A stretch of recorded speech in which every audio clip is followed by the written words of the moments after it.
for today? I'm ready for today. It's going to be a great day. Yeah. I bet the person you're meeting with is going to be super duper nice. Super duper. Super nice. I bet you they're going to be lovely. I bet it's going to be a great reading. Yeah. And I bet you they're going to appreciate you. I just want to feel validated, Mom. I know. So I'm Chris Harrison. Tyler hopefully knows me from hosting The Bachelor, Bachelorette, Bachelor in Paradise, and also the game show Who Wants to Be a Millionaire. Hopefully he knows me from one of those things. Or he may not know me at all. We're here at the Four Seasons. I kind of didn't want it in my house, so it was really kind of a clean thing for Tyler. A neutral playing field, if you will. Hello. Hi. Chris Harrison. Great to meet you. Good to see you. Nice to meet you as well. I'm really excited to sit down with Tyler today because I have never done anything like this. Have a seat. They kept me hidden over there because I never know who I'm reading. And there's all So these wait, so you don't know until when? until you walk up? Yeah, literally keep it completely secret from me. So do you have any idea what I do for a living or what I... Zero, yeah. So you're still sitting here going, I have no idea who the F this person No is. clue, but you look very familiar though, so that is totally, I'm sure I've seen you. It's just sometimes, you know, name, face, Right, connection of is course. tricky. I'm an incredible television host. Fabulous. I host a show called The Bachelor and Bachelorette. Oh, okay, And, okay. Who Wants to Be a Millionaire? Oh, The game show. there you go. That's how I know you. I love that show. Oh my gosh. You know, I'll say this about Tyler. I think he has his work cut out for him today. I have my notepad, Okay. and the way that this works is I usually just scribble, and we'll kind of see what happens. It's my way of meditating, basically. Okay. While I'm excited, there is this certain sense of like, what am I doing? Like, why would I agree to do this? Frankly, I'm a producer. I love TV. Tyler's good TV. And there's that curiosity there of like, how does he do it? So sometimes bringing objects will help solidify a connection. So I'm just going to take a minute and we'll jump in and see what Great. comes through. So I'll hold that.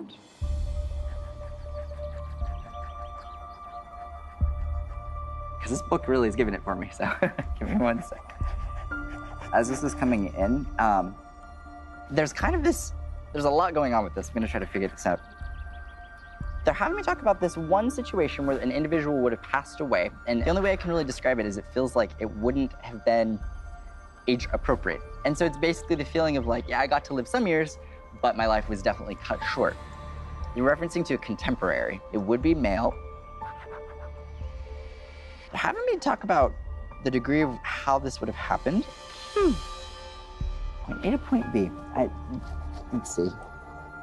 Anytime they reference to like point A to point B, it usually references to someone traveling. And when it comes to the actual passing itself, there's this reference of a little bit of confusion around like an error, or does that make sense? 100%. Okay. Very much. So it just feels really tragic. I mean, it's just kind of this feeling of like, wow, had I known that was our last interaction, I would have done X, Y, and Z. It's that kind of feeling. So does that make sense in relation to this individual? It does. For some reason, there's more of a feeling of suddenness kind of attributed to it. It's kind of a feeling of like, like, Right. so in what you know about this, the individual's passing, who would be the male contemporary, was this more of a sudden thing, or would that have been an understandable reaction? Yes, 100%. Okay, gotcha. It was funny that you said contemporary because he was the ultimate contemporary in my life. He was my mentor. Right. His name was Bill Tegans, and he was an incredible sportscaster for Oklahoma State University for football and basketball. Gotcha. He was in Colorado calling a basketball game. They were flying back to Stillwater, which is the home of Oklahoma State University, and his plane went down. So he died in a plane crash. A couple of things that you hit on I found very interesting. It was pilot error. After, obviously, the investigations, all that, it was found to be pilot error. It was a simple mistake. Just forgot something. It was a cold night. Things froze. Plane went down. It went down in a field in Colorado. You go back to 2001, we didn't have our iPhones and stuff, and there was no texting, and so we had this thing called answer machines, and I came home, and you know, on a crazy day, there'd be 3 messages, and I came home, and there was like 40 messages on my machine, and I immediately knew something's wrong, and the worst was realized, and all of them were lost. There's a memorial in the field. There's a memorial at Oklahoma State University for the kids and for everybody that died in the plane. The book is it was a gift I got from him. He was a very dear friend of mine, and I had a wonderful, loving father, still do. But Bill was also a bit of a father figure. I was really young. I was 22 years old. He gave me my break in this business. I mean, he's the reason I'm in television. It's amazing. Wow. I love still telling stories about him, sharing stories with my kids, people that are getting in the business. I talk about him a lot just because he was that impactful at a time when I needed someone to be impactful in my life. Do you know of anyone on your mom's side of family, like aunt figures or anybody who, I'm trying to think how to kind of say this. This is tricky. She's coming through, she's having me talk about physical health versus mental health. And she's just having me talk about, obviously, the very real physical things she was dealing with. But there may have been people who either said, like, I don't want to say that they said that she was making it up, but Right. it kind of feels like there would have been some situations where people either didn't know the severity of what she was going through or didn't maybe validate it to the extent that she was actually feeling it. It's a very real feeling, it's a very real condition. Right. But there's just this reference of like being believed, and that comes through. Do you Yeah. know if that was a dynamic at all? Very much, yeah. Okay. At a time when someone's ill, usually people want to kind of come together and help someone. Right. And I'm sure her family cared by all means.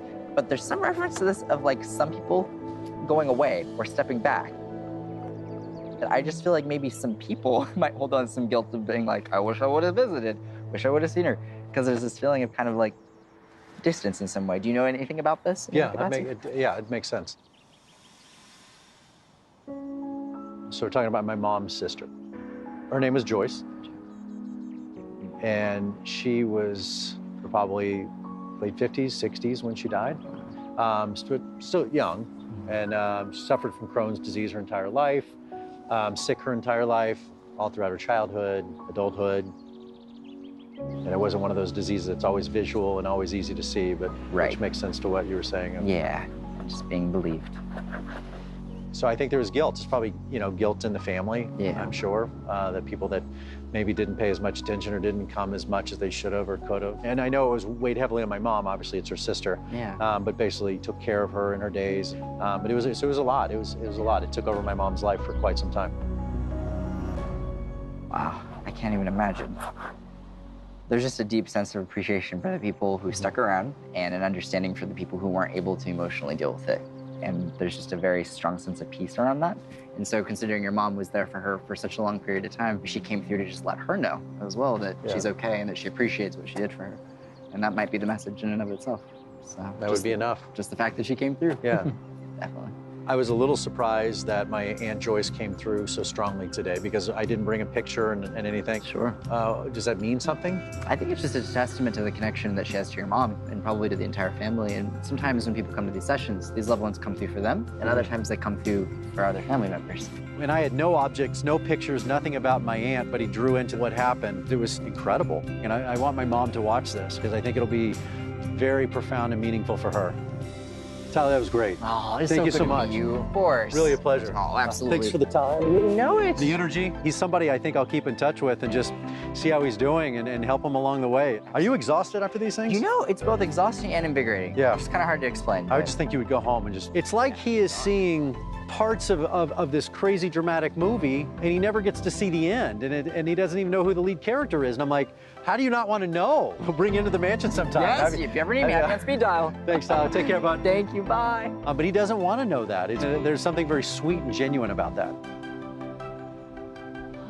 That was wild. Again, I came into this not knowing what to expect, and honestly, I enjoyed the conversation. He's a good human. You get good vibes about Tyler. I find him fascinating.